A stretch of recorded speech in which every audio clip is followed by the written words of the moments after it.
Brodes Media.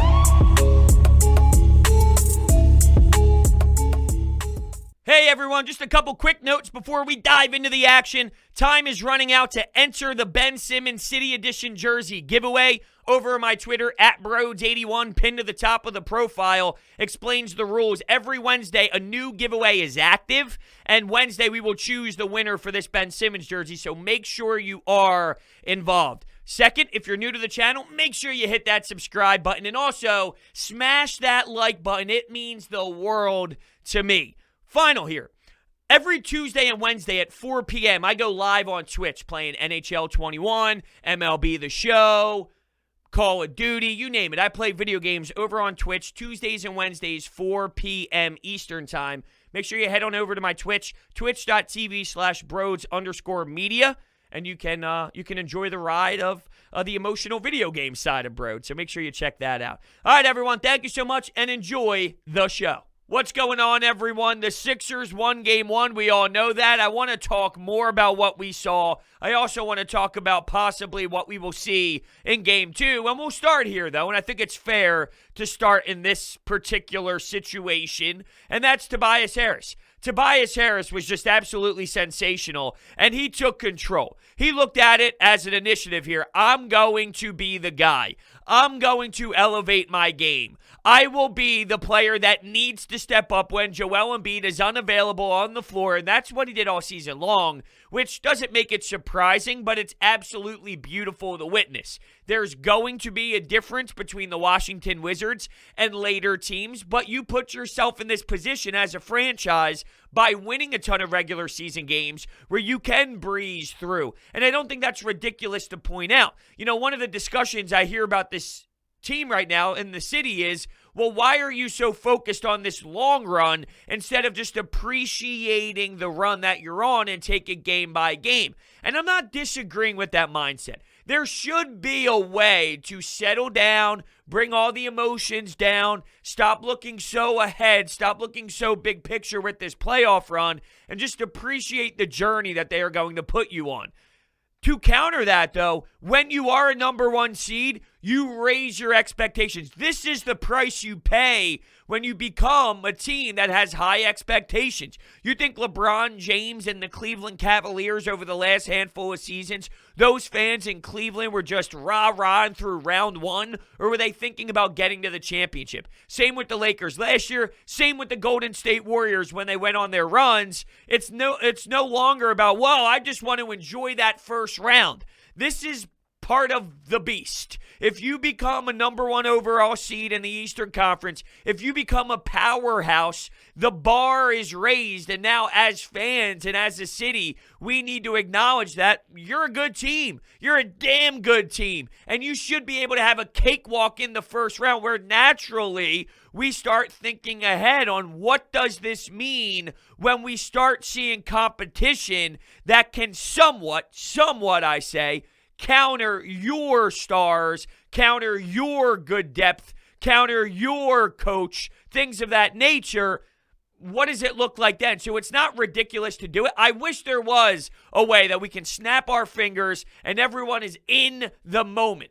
This is what happens, though, when you have such a dominant team that won a lot of regular season games, that you think can go win a championship. You start thinking about that championship over a first-round playoff win in Game 1, right? Like a playoff win, a series win against a team that's under 500, no matter what winning streak they went on, no matter about winning 15 of 20 games. This is just how it goes emotionally. So while I'm very proud of Tobias Harris, one of the question marks heading into this playoff run and just in general with Tobias Harris, what Tobias Harris are we going to get? Well, we figured that out. That was the question entering the regular season.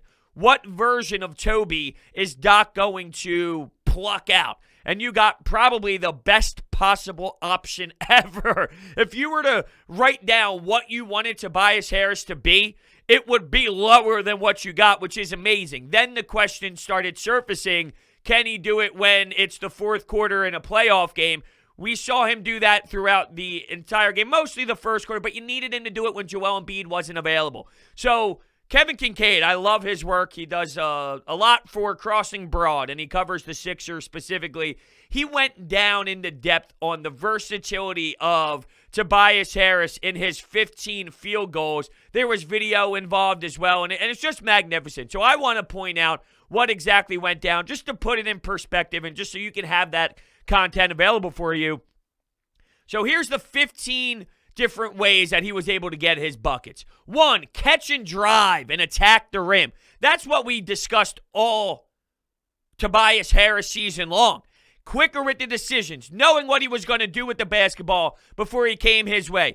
Realizing there's an opportunity with time and space to drive and attack because the defender is giving him too much space on one area of the court defensively, or just didn't recover in time, or maybe someone's just out of position. He's realizing those moments very smoothly, and it's showing without a doubt. Number 2, mismatch, turnaround jump shot after a back down. Another thing that is magnificent out of Tobias Harris and his bag. He's taking advantage of his size, and he's taking advantage of when he realizes, here's a mismatch that I can destroy. I know it's there. I'm not going to allow that to slip. This is something that basketball is made of. When you have ability to beat someone one-on-one, when you look at the opponent on the other side and you can laugh because you know that individual has no chance of stopping you, abuse it. Abuse it over and over and over and over and over and over again. Tobias Harris did just that. And by the way, the turnaround J is very beautiful as well. Post-up, turnaround baseline jumper. The post-up game, back and down. I love it. I love it. It all goes into recognizing what's best for Tobias. That has been drilled into his brain by the coaching staff. He's playing with swag, and it's showing. Corner pin down with the mid-range jumper for 4th. 5, pick and roll in transition with a little floater. The pick and roll game is something that this team has heavily utilized compared to in years past where you saw a lot of dribble handoffs, not as much pick and roll play. The fact that you have versatility as a team who you can run pick and roll with, whether it's George Hill, whether it's Tobias Harris. You've seen it at times with a Seth Curry. You've seen it throughout. You can do it. It's the NBA in 2021. It's something that is clearly a focal point for many, many teams in this league. Tobias Harris, the ability to read that pick and roll as well. I'm going to use my floater here. I'm going to pop up in the middle of the pick and roll, and I'm just going to shoot a mid-range jumper. Picking and choosing what is the best option off the pick and roll is extremely noticeable. Catch and drive, another one. Catch and shoot. I remember the beginning of the season, there were so many times where we would appreciate and praise his catch and shoot threes in transition. We were not getting that in years past. He's getting the ball, and he knows he's going to let it fly. And when he lets it fly, he knows it's going to go in. He's executing as well. Not only is he just taking the damn shots, which to a degree matters, right? I say this all the time with Matisse Thybulle. He might not be making the shots, but the fact that he had 2 3-point attempts in game 1, that matters to me because this is a player that needs to work on his game offensively. He needs to add that to his repertoire. He would almost be unbenchable. Does that even make sense? Unbenchable? I'm trying to say you would have to have Matisse Thybulle on the floor if he starts drilling his 3-point attempts. It's about actually attempting those shots. Well, now with Tobias, it's that end. He's drilling them from 3 and executing beautifully. So a couple more mismatches, pick and roll finishing lefty. How about that? Euro stepping. Ew, love a nice Euro, whether it's from the 7-2 big man or not. There's nothing more outrageous than an outstanding Euro step. And I truly do mean that. I don't know why I just hesitated there. I got an email on my one desktop, and I saw the email shift over in the middle of my screen, so I got a bit sidetracked, and I forgot where I was in my sentence. So I apologize for that. Also, trailing for a transition 3, backdoor cut. Attacking the rim work, you get the point. I thought it was important, though, to stress how many different ways he was scoring, and it wasn't one way or 2 ways. It was multiple. Not that it would matter. You drop 37, you drop 37. You score 28 when your most prized possession is in foul trouble with 3 fouls. You need to get your points somehow. So, quite frankly, I don't care how you do it. I'm just trying to appreciate the growth of the big contract man that, if you remember correctly, there were debates about who should be moved on from. Should it be Tobias or should it be Al Horford? And I always said it should be, even though Tobias at the time was just disgraceful and barely playing serviceable basketball, there was something to be said about the fit. And what I mean by that is, because at the time, I'm not claiming that Tobias Harris was the perfect fit, but I did not think Al Horford made sense as the stretch four. I'm not breaking any news here. At least Tobias Harris could play that position. Whether he would be great at it or not, I didn't think it would be to this, but I knew that he would at least, if you think of a starting roster and Joel Embiid was your big man and Tobias Harris is your forward, you can't move on from Tobias and keep Al Horford in the mix to slide him into that role or to have that type of money to just be a backup center. That just makes no sense at all. So by default, whether Tobias was going to be a stud or not be a stud, it was time to make a move for Al Horford. But there were plenty of people that hated Toby so much that it was time to move on from him. And, you know, like I said a billion times, there's no way anyone in their right mind would have guesstimated that this Tobias Harris would be the 2021 Tobias Harris that we witnessed. But I am pretty damn proud of him because it's not easy. You get a lot of heat, you get a lot of flack, you get a lot of people pissed off, and you got to take that responsibility. You got to be held accountable. It's not easy to do. You got to, I wouldn't even say block out the noise. I think you allow that noise to somewhat internally drive you. You need to have your own drive. If you don't have your own drive, you're screwed. Toby clearly has that own drive, but you can add layers to that. And I think this offseason was probably the most intense of his entire career, and it shows. And when you're watching him ball out the way that he does, it's beautiful. He's normally not a trash talker. He doesn't have that edge to him where he's fully, let's use Marcus Smart or Jimmy Butler or even Joel Embiid at times. He doesn't have it to that power, but when he's on and locked in, you could see him on the floor. I watched him make a bucket, backpedal defensively, and it wasn't to the crowd. So this wasn't an emotional pour to the crowd, but it was more for himself. Clapping, let's go, getting himself hyped up, knowing that he needs to make those crucial buckets. And it's just a new element of Toby that makes me smile. I'm watching the game, and I have a huge smile on my face like, that's it. That's it. That's the different mentality, and that's the drive that Tobias Harris needs if he's going to continue this rise that he's on. And he's important. He's so damn important. You're going to need him in a lot of crucial moments. And for him to do it when Joel Embiid wasn't there, it is unreal to watch. All right, so I promise you this. I am not going to scream or rant or freak out about Ben Simmons right now. I want everyone to take a deep breath and let's just logically assess this situation, okay? I'm not going to scream. I'm not going to have one of those, my face turns red and I'm spitting and I'm yelling at anybody. I'm not going to allow myself to get into that mode today. But here's what I will say, all right? And I tweeted this out, and I keep hearing Doc Rivers talk about if you don't realize what type of treasure he is, if you don't value those 15 assists, then you don't really know what you're talking about, and yada, yada, yada. And I'm not disagreeing with him. There is something to be said about how crazy good Ben Simmons is, how ridiculous his 15 assists were. And if you think about how many points that relates to compared to how many points he scored, and, at the minimum that's 30, but some of those were threes, and that absolutely matters. But all I'm saying is this. When I look at a team, when I look at anything in sports, I look at the pros and cons. I'm a pros and cons guy. So it doesn't always have to be 100% positive, and it doesn't always have to be 100% negative. And I am anti-politics, that's for damn sure. I feel this Ben Simmons drama is politics. You're a Republican or you're a conservative. Or excuse me, shows you where I'm at with this whole politic life that I can't stand. You're either a Democrat or a Republican, all right? You're either left or right. And it doesn't need to be that way with Ben Simmons. So I tweeted this out yesterday. Why is it that you can't love Ben Simmons for his 15 assists, his 15 rebounds, his unreal defense? If you look at the numbers, what he did against Bradley Beal and what he did against Russell Westbrook, it's amazing. But you can also acknowledge that he was running away from possessions late in the game because he wasn't able to make his free throws. That's not a lie. That's not hating Ben Simmons. That's analyzing the game of basketball. So when someone tries to tell me that I don't understand the game, or if the head coach is saying you don't know anything if you don't value those 15 assists, I disagree with that completely. I can absolutely appreciate his numbers against Bradley Beal, his numbers against Russell Westbrook, his 15 assists, the offense.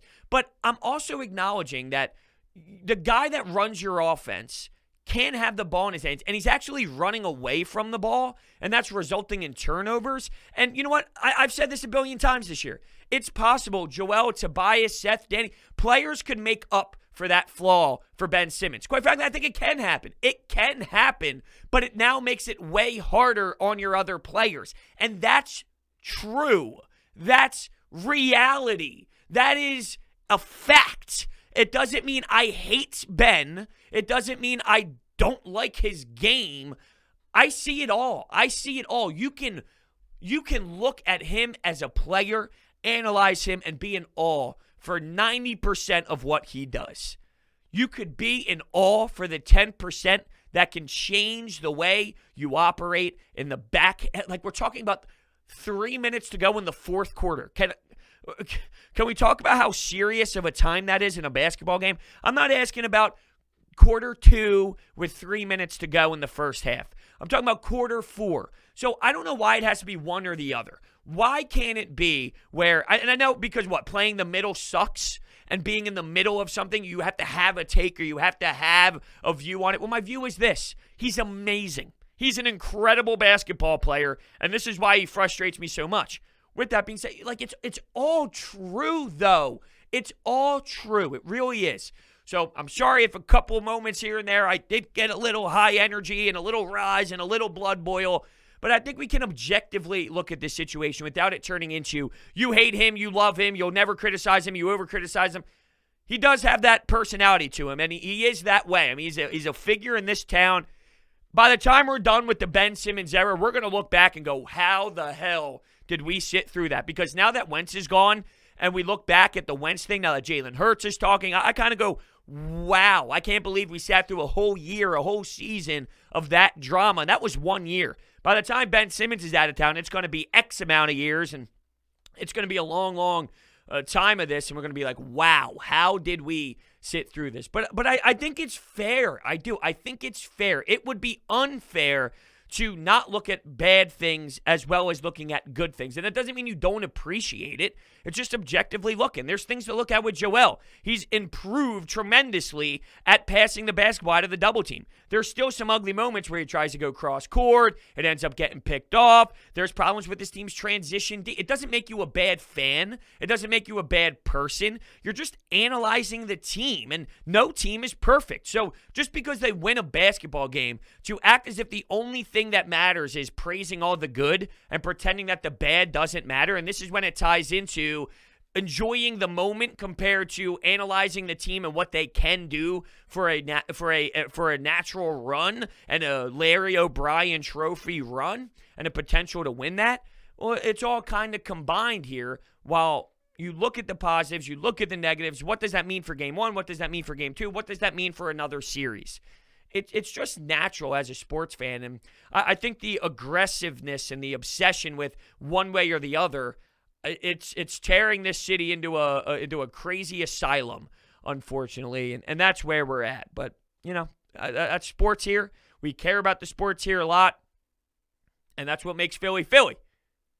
Philly Philly. I did not mean to do that, but that's what makes Philadelphia Philadelphia. That's what makes our sports fans crazy and passionate, and the love for these teams, because we do care so much.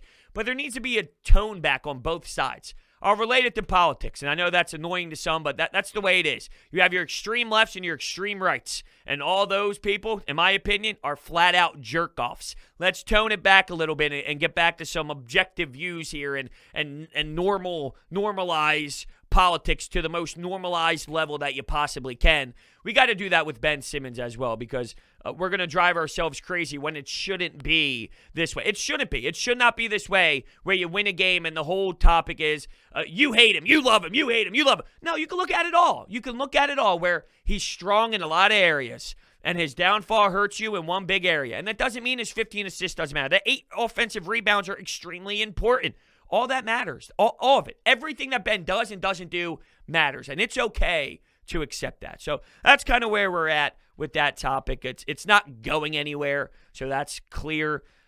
A couple bench things, George Hill, he just continues to be a really big vocal person in this organization. Doc Rivers actually spoke today. I want to pull up a couple quotes. A lot of guys spoke today. I'll go to some of the beat reporters' Twitter just to kind of grab some quotes from today. George Hill said, shouldn't give two craps what anyone says. If you put up 15 assists and 15 rebounds and you're anybody else in the game, they would be praising him. Debatable, but I understand what he's saying. George Hill said his message to Tyrese is to cherish every possession in the postseason, control what you can control. George Hill on Tyrese Maxey, that boy is good. George Hill said Philadelphia is one of the places he's always wanted to be, and as a player to experience the playoff atmosphere. That's such player speak. I love it. Like, that's a veteran for you. No, he never thought about that. All right, he just says that because he's in this. That's a veteran answer. Said even with half capacity, it felt full, or he said even with half capacity, he felt it, excuse me. But yeah, I just think that's your standard classic veteran. I always wanted to play here. Well, maybe not. Not after you see how Ben Simmons is treated. Maybe you don't. But my point with George Hill, though, is the little things that you expected him to do, what he did in Game 1 was it. That was the perfect example, the perfect explanation, the perfect way to lay out, this is what George Hill can do for you. And there were some that were annoyed, bothered about when he got here at the trade deadline. Did Daryl Morey do enough? Is his finger okay or his thumb okay? Is his hand okay? When are we going to see him play? He's going to play a handful of regular season games and get thrown into the fire? Well, when you have enough experience in this league, you kind of recognize when you can get away with that, and that is absolutely the case. Now, I want to see the defensive numbers for Ben Simmons' defense on Bradley Beal. There were numbers getting thrown around about Ben Simmons on Bradley Beal. Bradley Beal struggled. Here we go. Ben Simmons defended Bradley Beal for 28 possessions in Game 1. He allowed only 2 points of 1 of 6 shooting while forcing 3 turnovers. That's something that you have issues with for sure when it comes down to Bradley Beal and Russell Westbrook. They get themselves into trouble returning the basketball over a lot. They both had a lot of turnovers, but that's credit to the way this team plays. First half, transition defense was vomit-worthy. Second half, they cleaned it up big time. So, that's something that we want to definitely look forward to researching here, is just the ability to get back in transition, because they did a great job of adjusting on the fly. This team's issue all season long, this has been a problem for 72 regular season games. They just don't get back, and it's confusing and it's baffling. It seems they made that switch in Game 1, and you would think once they make that switch, it's understanding what needs to happen to get accomplished. And, that there is some of the fans that are a little worried about how it happened. And I'll talk about more of that in just 1 second. It's playoff time. Big stakes, bigger promotions. DraftKings Sportsbook is putting you courtside with a chance to turn $5 into $200. That's 40-1 odds on any basketball game. All you have to do is pick any team that is still in the hunt for the trophy, and if that team's win, you will receive $200 in free credits. Download the top-rated DraftKings Sportsbook app now and use promo code Brodes when you sign up to turn $5 into $200 in free credits. Bet on the basketball team of your choice to win their next game, and if they do, you can claim $200 in free credits. That's promo code Brodes for a limited time only at DraftKings Sportsbook. Must be 21 or older, Pennsylvania only, new customers only. Wager paid out in site credits. Restrictions apply. In partnership with Meadows Racetrack and Casino. See DraftKings.com/sportsbook for details. Gambling problem? Call 1-800-GAMBLER. There were some fans that were happy, or not happy, on how the game played in terms of they didn't win by enough. They did not score by enough points. I don't care about how many points you won by. You watch the Boston Celtics inch their way against the Brooklyn Nets team in Game 1. You watch the Utah Jazz lose to the Memphis Grizzlies in Game 1. There's this feel-out process. There's this energy that needs to get built up, and you got to get used to playoff vibe again.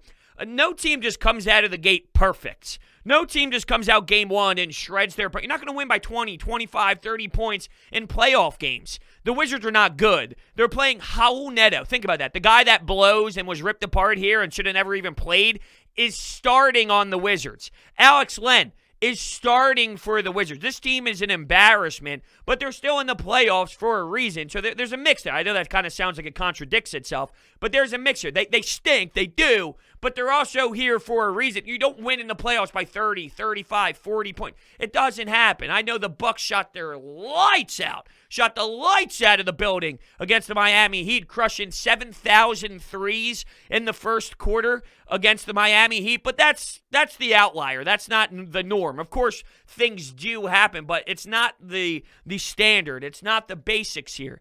You're not going to win by that much amount. The other teams compete and they battle for a reason. I don't care how much they won by. It doesn't matter how much they win by. There's a reason why the Nets had to turn it on in the second half. There's a reason why the Utah Jazz lost. It does happen. With that being said, there's areas to clean up. I don't get the frustration. Well, they only won by this, or they only won by that. The only reason why that maybe is a possibility of coming up in conversation is because you're not happy that they did not cover, and you're worried about winning your money. But hey, utilize your DraftKings Sportsbook and use promo code Brodes. Get them next time if you lost, right? Get them next time. All right, let's go on over to the Anytime Hotline. We do have some text messages to get to. The Anytime Hotline is sponsored by Orbit Energy and Power. They are home to your solar experts. They're located in Mantua, New Jersey. If you want solar for your home, if you need a water purification system, clean, healthy water for you and your family, backup energy services, battery storage, tree removals, electrical upgrades, you name it, Orbit Energy and Power is the place to go. They do work in New Jersey, in Pennsylvania, in Delaware, in Maryland, in Florida. Make sure you check out their information. It's down below in the description, orbitenergy.us, and their phone number is there too. Make sure you give them a call and you speak to their best-in-class team, Orbit Energy and Power. All right, so Jordan in West Philly starts off here by saying, let's just take it one game, bro. It's one game at a time. Let's enjoy this. And that's been a common one for sure. And I get it. And I wish I could be more there. And I stated this in the past, and I stated this when I was on The Fanatic. I do feel guilty when I think the long-term way. I do. I do know that it's probably not the best. I do know that it's probably not the greatest idea, but I can't control how I feel. I don't make this up. It's not a shtick. I don't say things just to say things. Everything I say is because I truly feel that way. Since the start of time here at Sports Talk with Brodes, that now transitioned to Brodes Media, that went to 97.3 ESPN, that's now on The Fanatic, everything I've ever spoken into a microphone about sports is never a shtick. It's never it's just how I feel. So I do admit that when I look longer term, and when I look at the third series compared to the first series, even though they're in the first series, and it's only been one playoff game, I know it doesn't feel right. I know it doesn't sit in my stomach the best way, but I do naturally, it takes me down that road. And I don't think it's wrong. Like, I get it. I do get it. Relax and enjoy. I know, I'm with you. But when a team plays this way all year long, they put this on themselves, and it's a good thing. It's a good thing that they put this on themselves. This is how it goes. Think about all of sports. All of sports. Back when the Eagles were going to NFC Championship games, get us to the NFC Championship, get us to the Super Bowl. When you are good, week 2, 4, 8, 12, and 13, they don't matter as much. You don't care. The last few seasons, it was finally new for the Sixers. So you did care. It did matter. You were emotionally tied differently because you were watching this team grow. Once they get into the area that you want them to get to, it's no longer that way. So you think about it with the Eagles, all those Donovan McNabb years. Get us to the Super Bowl. That's all we care about. You think we care about week 7? You think we care about week 12? You do, just like you do care if you win a game against the Celtics in the regular season. But you also understand that your team is built differently this year, and the end result is the possibility that we always dream of. So it changes your mentality heading into a playoff run after a regular season. And I'm admitting that it doesn't make me feel great. I don't feel the greatest in the world about it, but it's my raw, natural reactions. I promise you that. Mark from Runnymede says this. What did you think about Matisse Thybulle? Matisse Thybulle, absolutely ridiculous. And I actually just saw, as I alluded to earlier, there were a lot of comments, a lot of quotes being thrown around. So as I was, just processing what I was going to talk about, I saw a tweet about Bradley Beal, and Bradley Beal said this about Matisse Thybulle. He's very similar to Ben. He takes pride in defending. His job is to go out there and keep me from doing what I do, and I respect that. I definitely try to make it as tough on him as possible and make him work. Matisse Thybulle's a dog. Matisse Thybulle, the fact that you can put him out there when Ben's off the floor, or you can put him out there in general, just in general, that you have that Swiss Army knife type of defender, it's crazy. I mean, it's asinine what type of play he could bring you off the bench, and the level of heat he puts on the opposing players. You get a change of pace of 10 to 12 minutes of Matisse Thybulle, it could be overwhelming. You finally think you get a time to breathe. You don't get a time to breathe. There's no breathing room when he is now your next option. And there's other defenders out there that can, I'm not saying nowhere near Matisse Thybulle, but I'm just saying you do have versatility. If George Hill comes in, he's nowhere to Matisse Thybulle by any means, but there's not a lot of breathing room. He still knows what he's doing. George Hill can still bring it on that end, and he makes it tough for you, not to the level of Ben and Matisse. You just don't get a lot of breathing room with this team is kind of my point of where I'm going here, and it's game-changing. It's game-changing. Matisse Thybulle is ridiculous. The fact that he gets multi-steals, multi-blocks, just all over you, pest, in your face. You don't have an inch of separation. Good luck. You get that for 15 minutes off the bench, and you're not going to have a lot of time to succeed out there. Joe in Conshohocken. Are enough fans talking about Tobias? You know what? I'll admit to you. I started out this show talking about Toby heavily because I think he deserved it. I do think that he's getting praise, but you're right. Not as much as he should. Not as much as he should after that type of performance. So, no. I think he is getting talked about. Is he getting talked about enough? No, I don't. And that's a fascinating point because you scored 28 in the first half. You take over the way you took over. You attack the rim the way you attack. You step up for your team. Put the team on your back when you're shooting 1 for 11 from 3. When you shoot 3 for 17 from 3. When you guys are struggling to score a lot of points. You scored early, but they were all in the paint. Once you started to expand, you got into a lot of trouble. Joel was gone. Tobias, next level. And we're sucked in on Ben, but I also understand why we're sucked in on Ben too, because he's been an issue, and that issue is still there. So I get why it's a conversation, but you're right. It should be more Tobias. To answer your question, absolutely. Before we head out of here, Simone Jewelers, they're the best in the business. I went to them for my fiance's engagement ring. I went to them for my fiance's Christmas gift. I went to them for my fiance's birthday gift. We're talking engagement ring, necklace, earrings, everything. Everything I get now. I go to Simone Jewelers, family-owned business, 40-plus years of experience from Jewelers Row, now in Haddonfield, New Jersey. They don't use sale tactics. They sit you down, they educate you, and they teach you the right way. They treat you like family, by the way. Simone Jewelers customizes and manufactures every ring they make from start to finish on location. Because of that, they beat all of their competitors' prices. True story. One of my buddies went somewhere else. We talked a little bit. I'm like, yo, dude, no. You get your ass back there. You figure out what you need to do to give that ring back. You're going to my boys over at Simone Jewelers. He did that. He got twice the size of the ring for less the money. It's ridiculous what they can do for you. And if you walk in there and you tell them Brodes sent you, it's even going to be sweeter. I guarantee it. More information is down below in the description, their website and their phone number. Thank you all so much. I cannot wait for Game 2.